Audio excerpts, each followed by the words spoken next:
يا أيها الذين آمنوا اتقوا الله وابتغوا إليه الوسيلة وجاهدوا في سبيله لعلكم تفلحون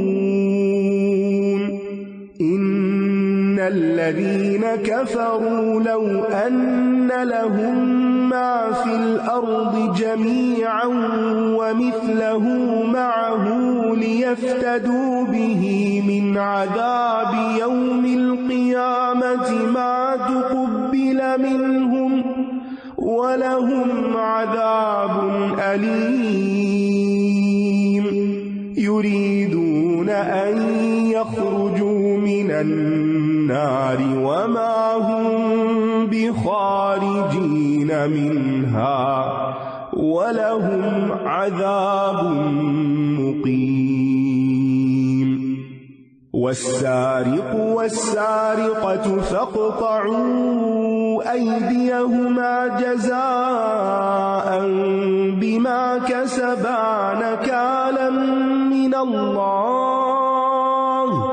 والله عزيز حكيم فمن تاب من بعد ظلمه وأصلح فإن الله يتوب عليه إن الله غفور رحيم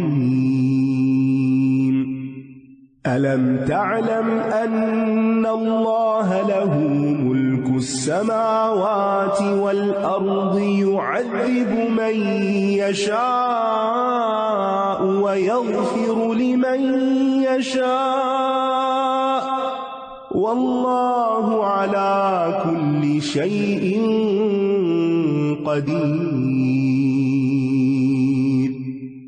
يا أيها الرسول لا يحزنك الذين يسارعون في الكفر من الذين قالوا آمنا بأفواههم ولم تؤمن قلوبهم ومن الذين هادوا سماعون للكذب سماعون لقوم آخرين لم يأتوك يحرفون الكلم من بعد مواضعه يقولون إن أوتيتم هذا فخذوه وإن لم تؤتوه فاحذروا ومن يرد الله فتنته فلن تملك له من الله شيئا أولئك الذين لم يرد الله أن يطهر قلوبهم لهم في الدنيا خزي ولهم في الآخرة عذاب عظيم سماعون للكذب أكالون للسحت فإن جاءوك فاحكم بينهم أو أعرض عنهم وإن تعرض عنهم فلن يضروك شيئا وإن حكمت فاحكم بينهم بالقسط إن الله يحب المقسطين وكيف يحكمونك وعندهم التوراة فيها حكم الله ثم يتولون من بعد ذلك وما أولئك بالمؤمنين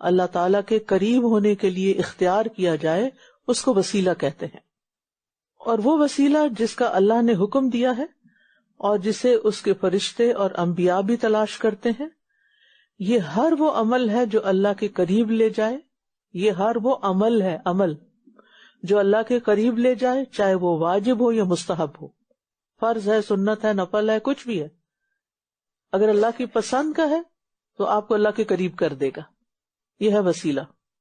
وسیلہ کی کچھ جائز صورتیں ہیں، جیسے کسی زندہ نیک انسان سے دعا کرانا، پھر اپنے نیک اعمال کو وسیلہ بنانا.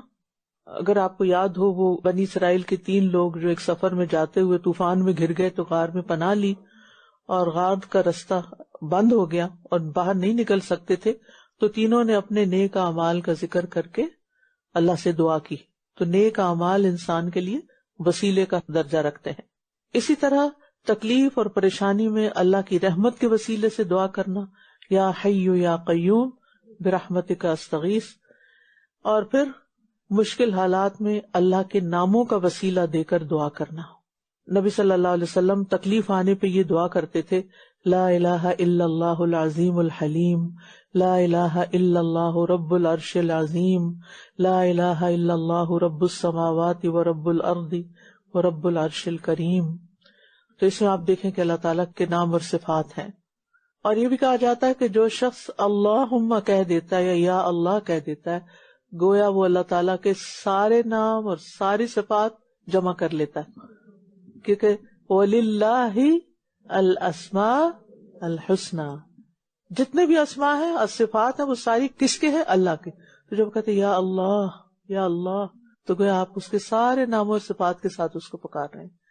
تو انسان کو مشکلات میں ان چیزوں کو وسیلہ بنانا چاہیے، نہ کہ انسان کہے کہ کوئی انسان میرا وسیلہ ہے اور وہ مجھے چھڑا لے گا اور وہ میرا کام کر دے گا. نہیں، بے شک جن لوگوں نے کفر کیا، اگر زمین میں جو کچھ ہے سارے کا سارا ان کے لیے ہو اور اس کے ساتھ اتنا اور بھی ہوتا کہ یہ قیامت کے دن عذاب سے بچنے کے لیے اس کو فدیے میں دے دیں، تو ان سے قبول نہ کیا جائے گا اور ان کے لیے دردناک عذاب ہے.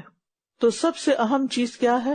اپنے ایمان کو نہ کھونا، کیونکہ اسی پر نجات کا انحصار ہے. جن لوگوں نے بہت دنیا حاصل کر لی لیکن ایمان کھو دیا، یعنی کفر اختیار کیا، تو پوری دنیا کی دولت بھی ان کو اب بچا نہیں سکتی. تو اپنے آپ سے رہ رہ کے سوال کیا کرے، کیا میرا مال کسی کام آئے گا اگر میں نے اس کو اللہ کی مرضی کے مطابق خرچ نہ کیا؟ کیا میری اولاد مجھے بچا سکے گی اگر میں نے ان کی اللہ کے حکم کے مطابق تربیت نہ کی اور ان کو آگ سے نہیں بچایا؟ تو میرے لیے وہ صدقہ جاریہ کہاں سے بنیں گے؟ وہ تو ہمیشہ کے لیے جدائیاں ہی پڑ جائیں گی. یعنی ہمیں سے ہر ایک کو سوچنا چاہیے، اگر ہمارے بچے دین پر نہیں اور ہم انہیں دین کی طرف لانے کی کوئی کوشش بھی نہیں کر رہے، کوئی دعا بھی نہیں کر رہے، نہ تڑپتے ہیں، نہ ہی کو ذریعہ وسیلہ طریقہ اختیار کرتے ہیں، تو پھر دنیا کی حد تک تو ٹھیک ہے، آگے اللہ حافظ ہے، جو چاہے کرے. اس لیے کوشش اور دعا جاری رکھیں، مایوس کبھی بھی نہ ہو، کبھی مایوس نہ ہو. دل اللہ کے ہاتھ میں ہوتے ہیں، وہ جب چاہے پلٹا دے، لیکن کوشش شرط ہے، کیونکہ اللہ تعالیٰ تو ہمارے دل دیکھتا ہے نا کہ ہمارے اندر کتنی تڑپ ہے، کتنی چاہت ہے، ہم کیا چاہتے ہیں. ان کی صرف دنیا چاہتے ہیں یا ان کی آخرت بھی چاہتے ہیں؟ کیونکہ میں نے دیکھا کہ جب کچھ لوگ دین پڑھنے لگتے ہیں تو بس وہ اپنی فکر میں پڑ جاتے ہیں، اپنے گھر والوں کو بھول جاتے ہیں. گھر والوں کو، اپنے پیاروں کو ساتھ لے کر چلیں. اور خاص طور پر جو بچے بہت کیئرنگ ہوتے ہیں نا، بہت خیال رکھتے ہیں، ان کو ہم کوئی بات بتاتے ہوئے ڈرتے ہیں. کیوں؟ پھر یہ ہمارا خیال رکھنا چھوڑ دیں گے، اپنے فائدے کے لیے ان کی آخرت کو نقصان دیتے ہیں. یہ چاہیں گے کہ آگ سے نکل جائیں، مگر یہ اس سے نکلنے والے نہیں، اور ان کے لیے ہمیشہ قائم رہنے والا عذاب ہے.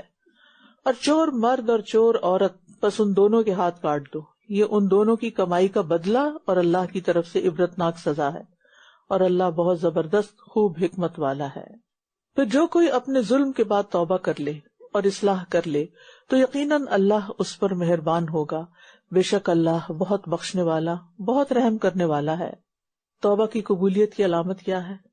کہ انسان اپنی اصلاح کر لے اور اس پر استقامت اختیار کرے.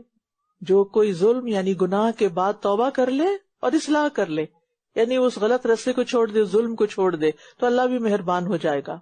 کیا تم نہیں جانتے کہ بے شک آسمانوں اور زمین کی بادشاہت اللہ ہی کے لیے ہے؟ وہ جسے چاہتا ہے عذاب دیتا ہے اور جسے چاہتا ہے بخش دیتا ہے، اور اللہ ہر چیز پر خوب قدرت رکھنے والا ہے۔ اے رسول، آپ کو وہ لوگ غمگین نہ کریں جو کفر میں دوڑ دھوپ کرتے ہیں، ان لوگوں میں سے جنہوں نے اپنے منہ سے کہا کہ ہم ایمان لائے، حالانکہ ان کے دل ایمان نہیں لائے، اور ان میں سے بھی جو یہودی بن گئے، وہ بہت کان لگا کر سننے والے ہیں جھوٹ کو، وہ بہت کان لگا کر سننے والے ہیں دوسرے لوگوں کو جو ابھی تک آپ کے پاس نہیں آئے۔ وہ الفاظ کو ان کے موقع محل مقرر ہونے کے باوجود بدل دیتے ہیں۔ وہ کہتے ہیں اگر تم یہ حکم دیے جاؤ تو اسے لے لو، اور اگر یہ حکم نہ دیے جاؤ تو بچ کر رہنا، اور اللہ جس کی آزمائش کا ارادہ کر لے تو آپ اسے اللہ سے بچانے کا ہرگز اختیار نہیں رکھتے۔ یہی وہ لوگ ہیں کہ اللہ نے ان کے دلوں کو پاک کرنے کا ارادہ نہیں کیا، ان کے لیے دنیا میں رسوائی ہے اور آخرت میں ان کے لیے بہت بڑا عذاب ہے۔ تو اصل کرنے کا کام کیا ہے پھر؟ دلوں کو پاک کرنا، خوبصورت بنانا۔ اور کس طرح دل صاف ہوتے ہیں اور کس طرح دل خوبصورت ہوتے ہیں، کس طرح اطمینان پاتے ہیں، کس طرح سکون پاتے ہیں، ان طریقوں کو جاننے کی ضرورت ہے، اور وہ قرآن گائیڈ کرتا ہے۔ اور کون سے کام ایسے ہیں کہ جس کی وجہ سے اللہ تعالیٰ پھر دلوں کو پاک نہیں کرتا، وہ اوپر انہی آیات میں بتا دیے گئے ہیں۔ بہت زیادہ سننے والے ہیں جھوٹ کو، یعنی ایک ہوتا ہے خود جھوٹ بولنا، یہاں خود بولنے کی بات نہیں ہو رہی، یہاں دلچسپی کی بات ہو رہی کہ کس کو کس طرح کی باتیں اچھی لگتی۔ کچھ لوگ محض ہنسنے کے لیے جھوٹی باتیں سن سن کے خوش ہوتے رہتے ہیں، اور سنسنی خیز خبریں چاہے جھوٹ پر مبنی ہو سنتے بھی ہیں دلچسپی سے اور آگے بھی پھیلاتے ہیں۔ تو ان چیزوں کو بھی اپنی زندگی میں دیکھنا چاہیے کہ مجھے سچی بات پسند آتی ہے یا جھوٹی باتیں پسند آتی ہیں۔ بہت زیادہ سننے والے ہیں جھوٹ کو، بہت زیادہ کھانے والے ہیں حرام کو، پھر اگر یہ آپ کے پاس آئیں تو آپ کو اختیار ہے کہ ان کے درمیان فیصلہ کریں یا ان سے اعراض کر لیں، اور اگر آپ ان سے اعراض کریں گے تو یہ ہرگز آپ کو کچھ نقصان نہیں پہنچا سکتے، اور اگر آپ ان کے درمیان فیصلہ کریں تو انصاف کے ساتھ فیصلہ کریں، بے شک اللہ انصاف کرنے والوں سے محبت کرتا ہے۔ بہت اہم سبق یہ ہے کہ اگر جھوٹ سننے والوں کی مذمت کی جا رہی ہے تو بولنے والوں کا پھر کیا حال ہوگا۔ اور پھر انصاف کی بات کی گئی تو یاد رکھیے انصاف کرنے والوں سے اللہ محبت بھی کرتا ہے، اور قیامت کے دن وہ نور کے ممبروں پر ہوں گے، جیسا کہ ایک حدیث میں آتا ہے۔ تو اللہ تعالیٰ سے دعا کرنی چاہیے کہ اللہ تعالیٰ ہمیں اپنے قول و عمل میں سچا اور عدل و انصاف کرنے والا بنائے۔ اور یہ آپ کو کس طرح منصف بناتے ہیں؟ حالانکہ ان کے پاس تورات ہے جس میں اللہ کا حکم موجود ہے، پھر اس کے بعد بھی یہ منہ موڑ جاتے ہیں، اور یہ لوگ ہرگز ایمان والے نہیں۔ إنا أنزلنا التوراة فيها هدى ونور يحكم بها النبيون الذين أسلموا للذين هادوا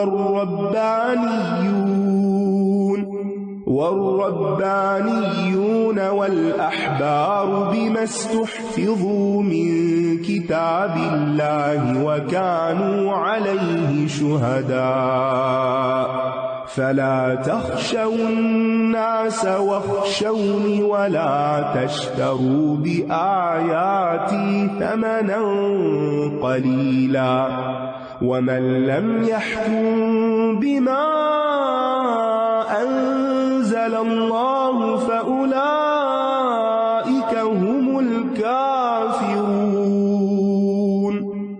وكتبنا عليهم فيها أن النفس بالنفس والعين بالعين والأنف بالأنف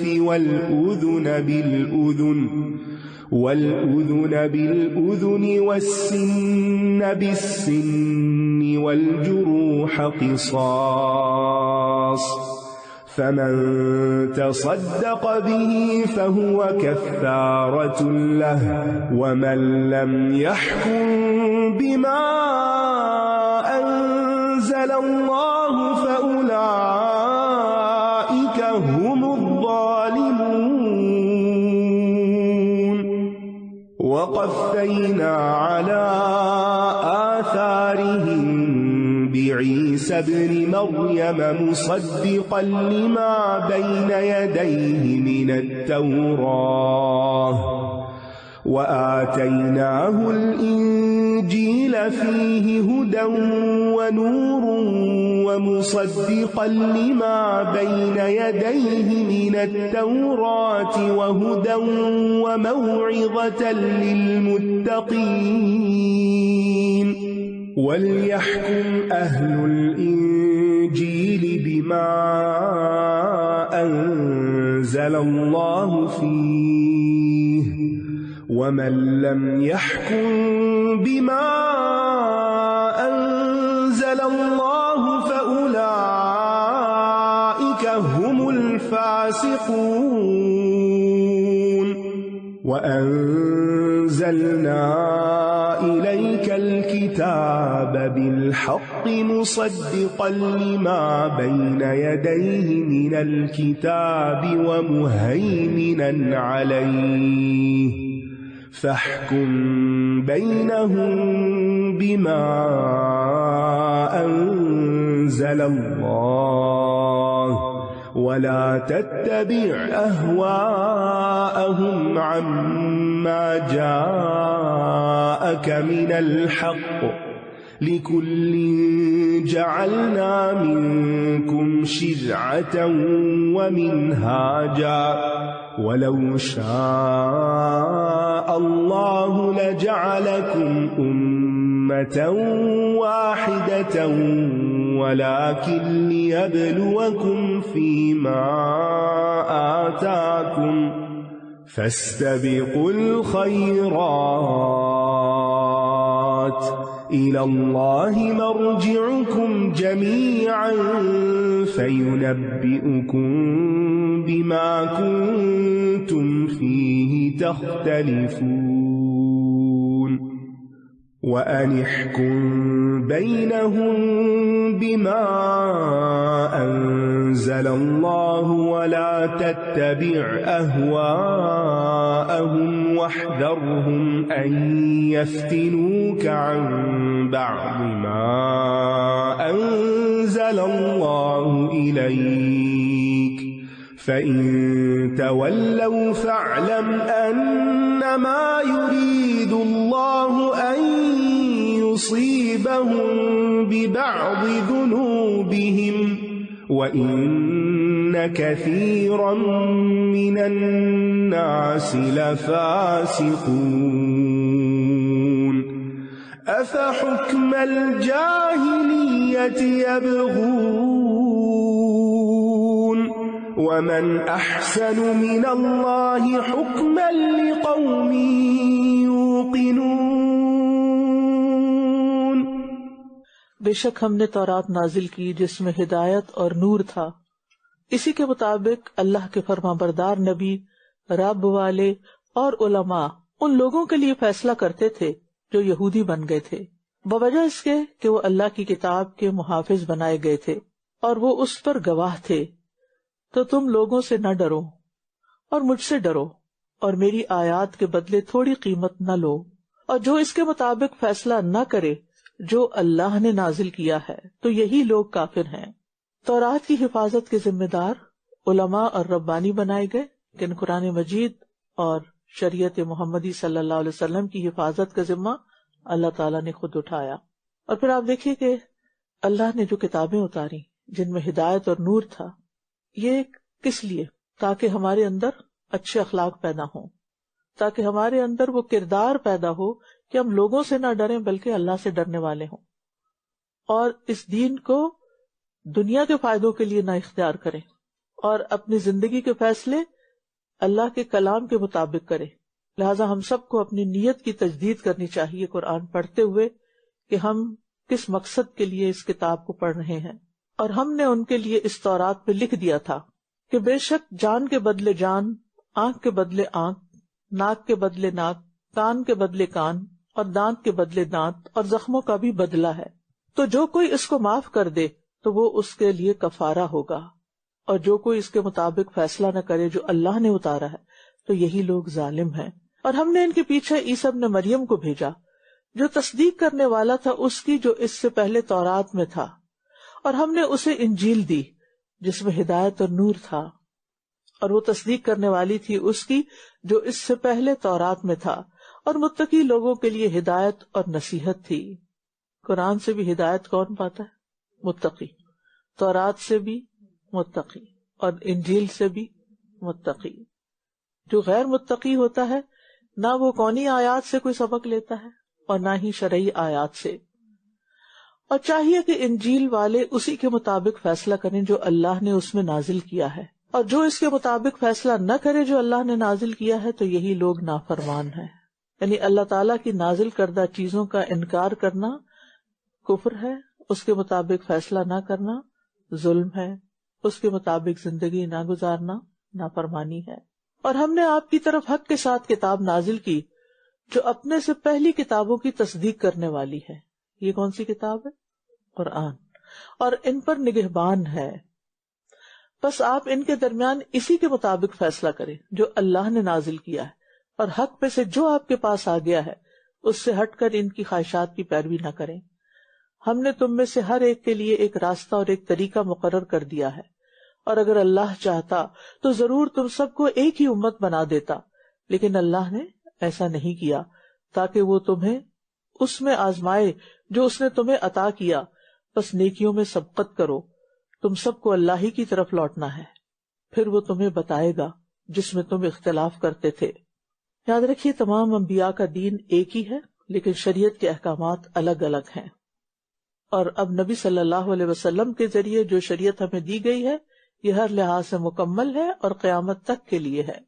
اور یہ کہ آپ ان کے درمیان اسی کے مطابق فیصلہ کریں جو اللہ نے نازل کیا ہے، اور ان کی خواہشات کی پیروی نہ کریں، اور ان سے محتاط رہیں کہ کہیں یہ آپ کو فتنے میں ڈال کر اللہ کے نازل کردہ حکم سے ہٹا نہ دیں۔ پھر اگر وہ منہ موڑ جائیں تو جان لیں کہ بے شک اللہ ان کے بعض گناہوں کی وجہ سے انہیں مصیبت میں ڈالنا چاہتا ہے، اور بے شک لوگوں میں بہت سے یقیناً نافرمان ہیں۔ خاص سبق اس آیت سے یہ پتہ چلتا ہے کہ انسان کے گناہ انسان کو بہت نقصان دیتے ہیں، گناہ نقصان دیتے ہیں، اور گناہوں کی شامت کیسے کیسے آتی ہے کہ ان کے بعض گناہوں کی وجہ سے انہیں مصیبت میں ڈالنا چاہتا ہے۔ یعنی آخرت میں تو ہے ہی گناہوں کا وبال، لیکن دنیا میں بھی آتا ہے، اور گناہوں اور نافرمانیوں کو حقیر جاننا، ان کو معمولی سمجھنا، یہ بھی ایک سزا کی قسم ہے کہ اور زیادہ کریں۔ یعنی جب نافرمان کی نظروں میں نافرمانی حقیر اور معمولی ہو جائے، یعنی بڑا بڑا گناہ کرے اور کہے کچھ نہیں کیا، اس کو کوئی اہمیت ہی نہ دے، تو یہ بھی سزا کی ایک قسم ہے۔